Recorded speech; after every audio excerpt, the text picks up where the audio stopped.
Hello everyone, I'm Angela of Burnley and Trowbridge. Today you're joining us for a part 2 of our short cloak sew-along. If you don't already own the pattern, you can purchase it through the link below. If you haven't followed part 1 yet, you can find that link below as well. To recap part 1, we learned a bit of history and fabric choices, prepared our pattern and our fabric, and cut out our pattern pieces. In part 2, we will be assembling and finishing our short cloak by stitching up our pieces, preparing our hood with an optional hood lining, attaching our hood to the cloak body, and then as a bonus, I'm going to show you how to add a facing or binding to your cloak. So let's grab our pattern piece. We'll be using 4 different stitches for this garment: the running stitch, the felling stitch, the back stitch, and the whip stitch. You can find them all below with links. With right sides together, backstitch the body extension to each side of the body using a scant 1/4 inch seam allowance. You can pin this in place.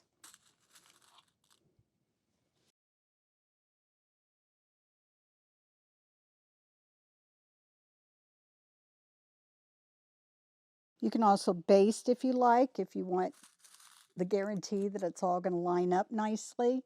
But I'm just going to get to stitching. I'm going to use my quilting thread for this. This is commonly where you find this type of thread being used is in construction, not in finishing necessarily.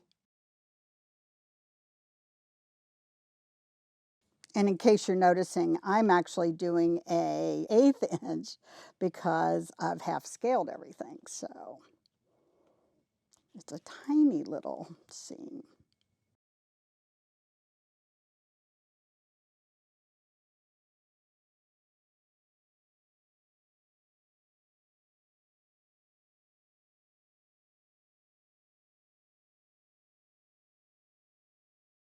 Press seam open both sides, and we'll go on now to the hood.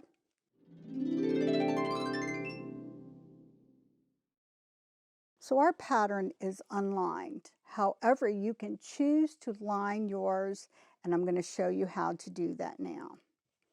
To add a lining to your hood, use the hood pattern to cut a piece of silk, which I've done here. Lay your silk to the wrong side of your hood, turn under a 1/4 inch front and back of the hood.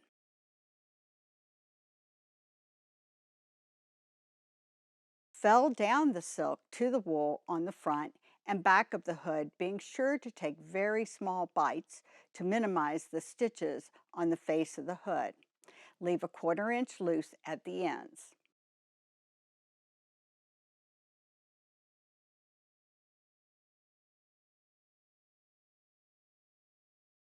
With right sides together,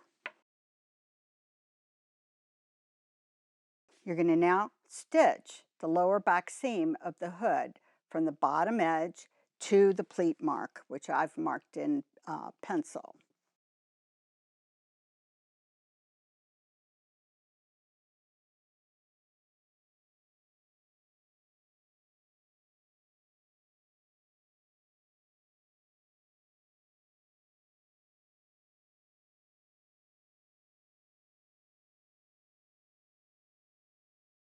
Now that you've got your seam stitched with your back stitch, we are going to run evenly spaced gathering stitches, running stitches, using your buttonhole twist or a rug thread between the pleat marks going all the way around. For your full-size hood, we suggest starting with a 1.5 inch stitch. You may wish to adjust this up or down based on your textile and how heavy it is. Keep your stitch close to the edge, about a 1/4 inch. So mine's going to be about an 1/8 inch.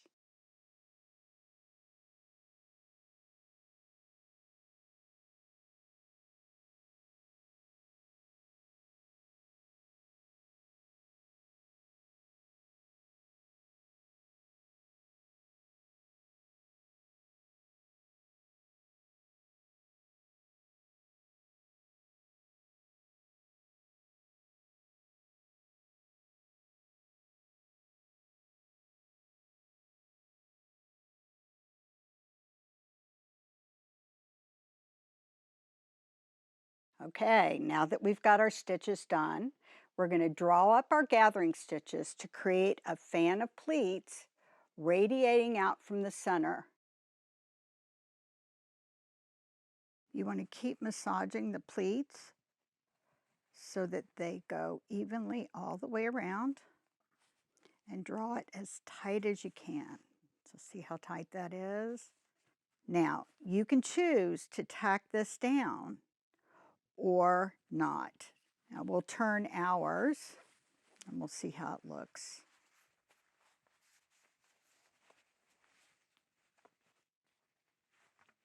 Oh wow, it's so pretty. I'll pull this up a little bit tighter in the case of this one because it's so small. If this is pulled up nice and tightly, which mine almost is, you will have a beautiful little fan. Once you've pulled it up tightly, if you choose, you can start tacking your pleats so that they're nice and even, and it'll hold it tightly. It won't come loose, and you've got a little bit extra in the way of security. You see this in a lot of original cloaks.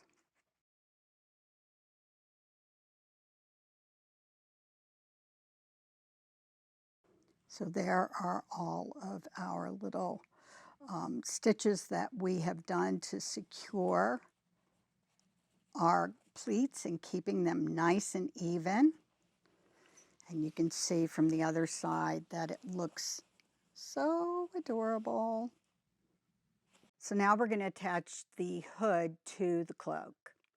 With right sides together, match the front of the hood to the front of the cloak and pin in place. You're going to do this on both sides.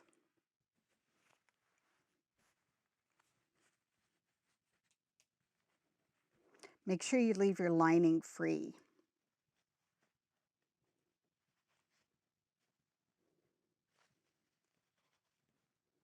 Pin the hood smoothly along the cloak body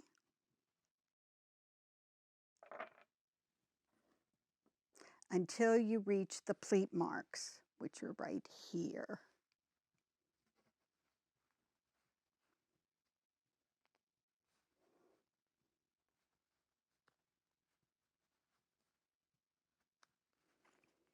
Do the same on the other side. Next, match the center back seam of the hood to the center back mark here and pin in place. Now that you have it pinned in place, except for the loose area that you're going to be pleating, now is a good time to put it on your body and see where you want those pleats to fall.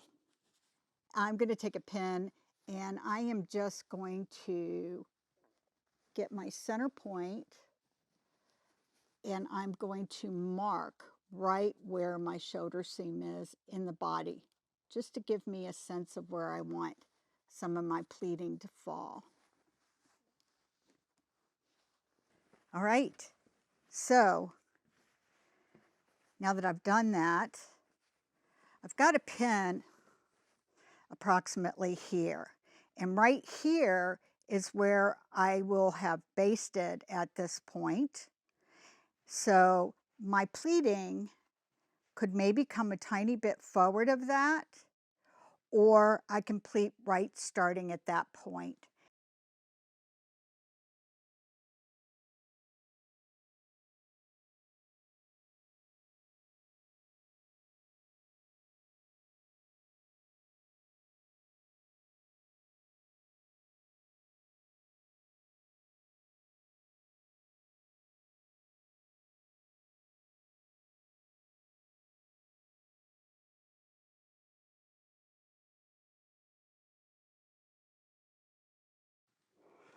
Now that you have your pleats gathered down to fit, backstitch the hood to the cloak body from the interior, moving the lining out of the way and stitching only to the wool.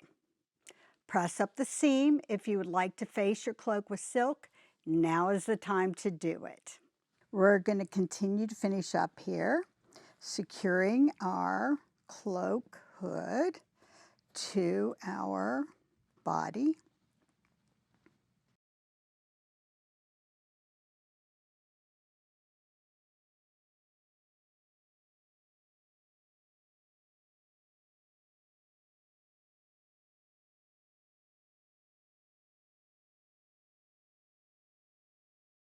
The last thing you're going to do to finish off the lining for your hood is you're going to lay down the hood lining to cover the raw edge of the neck seam and then fell it in place. And let's stitch.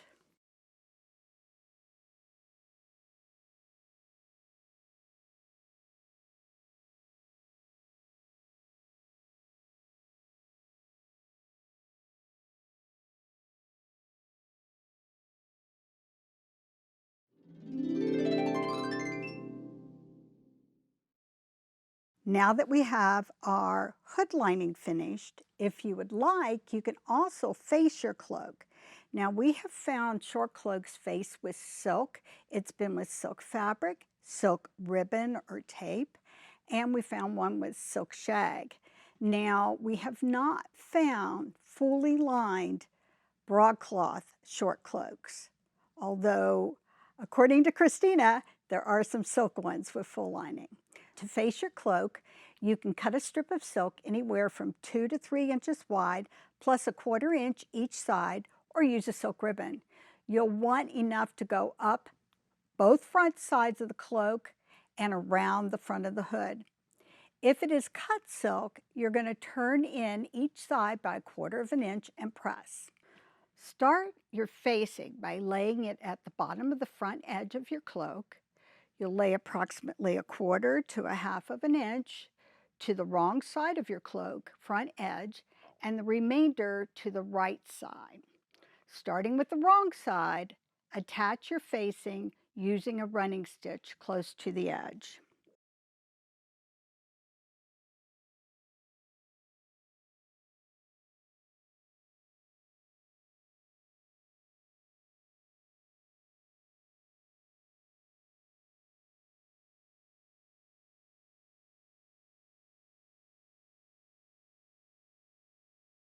Be sure you don't catch the silk on the other side.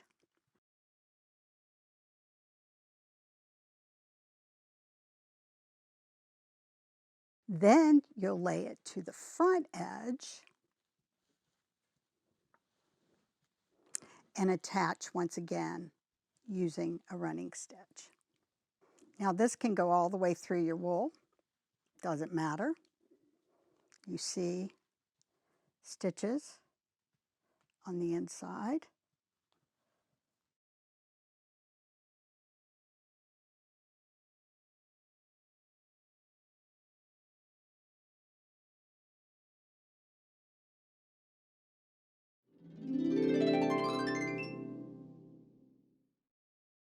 In original short cloaks, we found various means of fastening. You can use wool tape, silk ribbon, a hook and eye, or you can sew small tabs at the neck, which are then overlapped and pinned. I'm going to be finishing my cloak with a single-sided satin ribbon. It will be sturdier than the taffeta ribbon, and because it has a satin weave on one side, like the original 18th century ribbons, it will not slip like the counterpart double-sided ribbon that you buy now. To secure the ribbon, fold the raw edge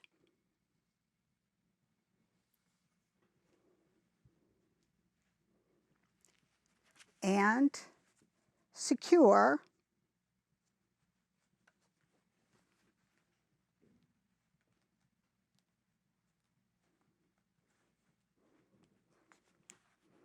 by stitching a rectangle or a square going all the way around.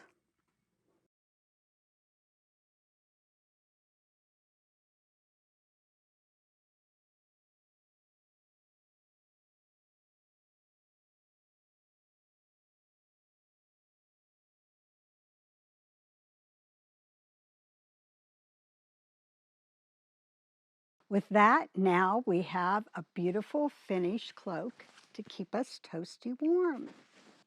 So folks, we hope you've enjoyed this two-part sew-along. Thank you for joining us, and don't forget to like this video. Be sure to subscribe to our channel for updates so you know when our next video premieres. And please leave us your comments or your questions below. Also, be sure to find us on Facebook, Instagram, and TikTok, where we post daily and share your sew-along makes. If you would like to be featured, be sure to tag us at Burnley and Trowbridge and use the hashtag #ShowYourCloak. Until next time, happy sewing!